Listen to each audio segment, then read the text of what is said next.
এসেছি তোমাদের বয়সী ছেলে মেয়েদেরকে নিয়ে বেঁধেছি এই নতুন গল্প। মন দিয়ে শুনলে তোমরা অনেক কিছু এখান থেকে শিখতে পারবে, বুঝেছো? ঠিক আছে ঠিক আছে, আমার বন্ধুরা তো তোমার গল্প দেখার জন্য অপেক্ষা করছে। চলো তাহলে শুরু করি। আচ্ছা ঠিক আছে, চলো শুরু করি। শোনো তাহলে, এই কক্সবাজারের চৌফলদন্ডি গ্রামে বাস করত এক পরিবার, মা বাবা আর ভাই বোন। তারা সুখেই দিন কাটাতো। তারপর একদিন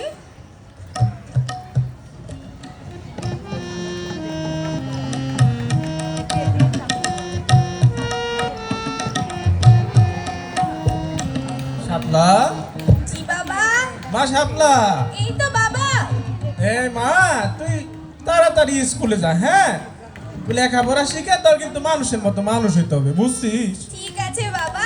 বাবা বাবা, আমি বড় হয়ে ডাক্তার হব, মানুষের সেবা করব।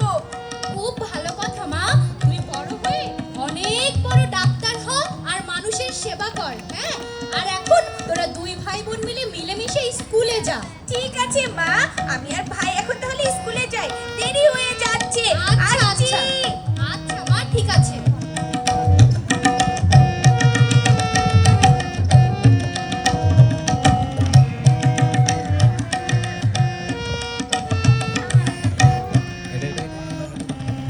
কলজার ভিতর গাথে রাইকম তো আরে নাই রে, ও বন্ধু লাল গোলাপি, ও বন্ধু লাল।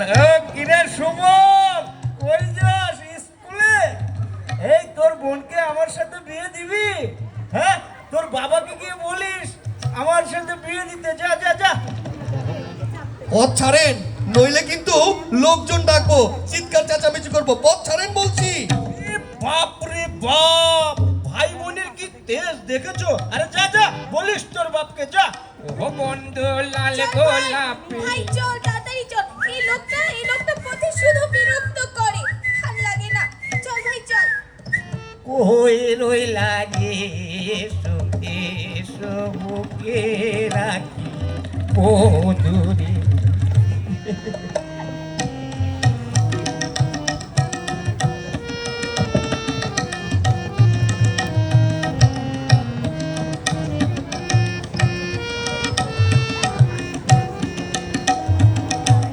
শাপলার আব্বা, শাপলার আব্বা, এ বাড়িতে আসো নাকি? এই তোমার সাথে কিছু আলাপ ছিল। হ্যাঁ, কে? সিদ্দিক ভাই নাকি? তা কি কথা কইবা, কও দেখি। আমার পুলাটা তোমার মায়াডারে খুব ভালো পায়, আর মাইয়াও তোমার বড় হইতাছে। ওরে আমার পুলার লগে বিয়া দিয়ে দাও। কি বললা সিদ্দিক ভাই? আমার মাইয়া হলো ছোট, সে মাত্র ক্লাস 7-এ পড়ে। আমি আমার মাইয়ারে পড়ালেখা শিখে মানুষের মতো মানুষ করুম। তাছাড়া তোমার পোলাটা তো একটা জাত বখাটে। কি যত বড় মুখ না তত বড় কথা। মায়েরে পড়ালেখা করাইবা না? মনে রাখো, আমার নামও সিদ্দিক। তোমার মায়েরে আমার পোলার বউ করেই তোমার ঘরে তুলমু, পারলে তুমি ঠেকাইও। সিদ্দিক ভাই, তুমি আমার মাফ করো। আমার মাইয়ার বয়স 18 না হওয়া পর্যন্ত আমি ওরে বিয়া দিব না। এ বিয়া দিবে না? দেখবো নি কয়দিন মায়েরে ঘরে রাখতে পারো। আমার ঘরেই তোমার মায়েরে নিব। যাও যাও, দিব না।